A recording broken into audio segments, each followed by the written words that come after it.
Hi friends, welcome back to our channel. ఇప్పుడు మన ముందు ఒక big fight, Delhi Capitals Mumbai Indians. ఈ రెండు టీమ్స్ తలబడితే ఆ థ్రిల్ ఏంటో మీకు తెలుసు కదా.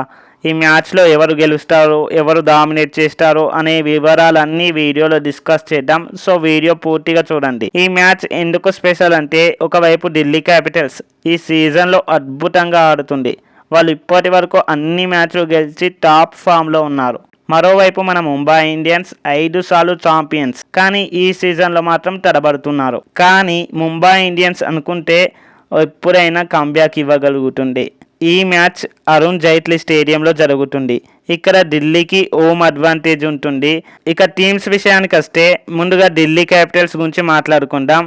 ఈ టీం కెప్టెన్ అక్షర్ పటేల్ నాయకత్వంలో సూపర్ బ్యాలెన్స్డ్గా కనిపిస్తుంది. కేఎల్ రాహుల్ ఈ సీజన్లో ఫెంటాస్టిక్ ఫామ్లో ఉన్నారు. అలాగే మిచెల్ స్టార్క్ కూడా బౌలింగ్లో ఒక ఫైర్ బ్రాండ్లా ఆడుతున్నారు.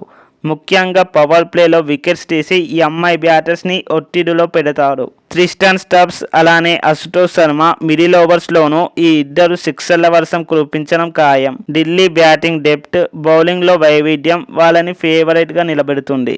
ఇక ముంబై ఇండియన్స్ విషయానికి వస్తే, ఈ టీం ఎప్పుడు డేంజరస్సే. హార్దిక్ పాండ్యా క్యాప్టెన్సీలో కొంచెం స్ట్రగుల్ అవుతున్నా వాళ్ళ బ్యాటింగ్ లైనప్ చూస్తే మాత్రం గూస్ బంప్స్. ఒకవైపు రోహిత్ శర్మ హిట్ మ్యాన్, ఒక్క ఇన్నింగ్స్ ఆడితే చాలు మ్యాచ్ మొత్తం తిరిగిపోతుంది. అలానే సూర్యకుమార్ యాదవ్ మిస్టర్ 360, తాను అనుకుంటే మ్యాచ్ని మలుపు తిప్పగలడు. జస్ప్రీత్ బుమ్రా డెత్ ఓవర్స్లో బుమ్రా మ్యాజిక్ చూడాల్సిందే. ఈ ఎంఐ బ్యాటింగ్ ఫామ్లోకి వస్తే ఢిల్లీకి టఫ్ టైం ఖాయం. ఇప్పుడు హెడ్ టు హెడ్ రికార్డ్ చూస్తే, ఐపీఎల్ హిస్టరీలో డీసీ ఎంఐ మొత్తం 35 సార్లు తలబడ్డాయి. ఎంఐ 19 సార్లు గెలిచి స్వల్ప ఆధిక్యంలో ఉంది. డీసీ మాత్రం 16 సార్లు గెలిచింది.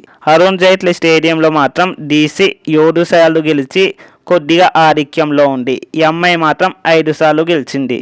ఇక పిచ్ రిపోర్ట్ విషయానికి వస్తే, ఈ సీజన్లో ఢిల్లీ పిచ్ బ్యాటింగ్కి అనుకూలిస్తుంది. హై స్కోరింగ్ మ్యాచ్లు ఇక్కడ కామన్. స్పిన్నర్స్కి కొంచెం హెల్ప్ ఉంటుంది, కానీ ఫాస్ట్ బౌలర్లు యార్కర్స్పై ఆధారపడాలి. టాస్ గెలిచిన టీం బౌలింగ్ ఎంచుకోవచ్చు. చేజింగ్ ఇక్కడ ఈజీ అవుతుంది. ఈ మ్యాచ్లో కొన్ని బ్యాటిల్స్ అస్సలు మిస్ అవ్వకూడదు. KL Rahul versus Jasprit Bumrah. Rahul solid start ఇవ్వాలంటే బుమ్రా స్వింగ్ని ఎదుర్కోవాలి. Mitchell Starc versus Rohit Sharma. Starc వేగం వర్సెస్ రోహిత్ టైమింగ్. ఈ బ్యాటిల్ ఒక థ్రీట్లా ఉంటుంది. సో మీ ఒపీనియన్ ఏంటి?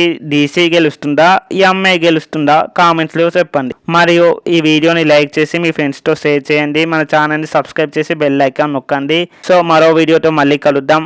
Thanks for watching. జై హింద్.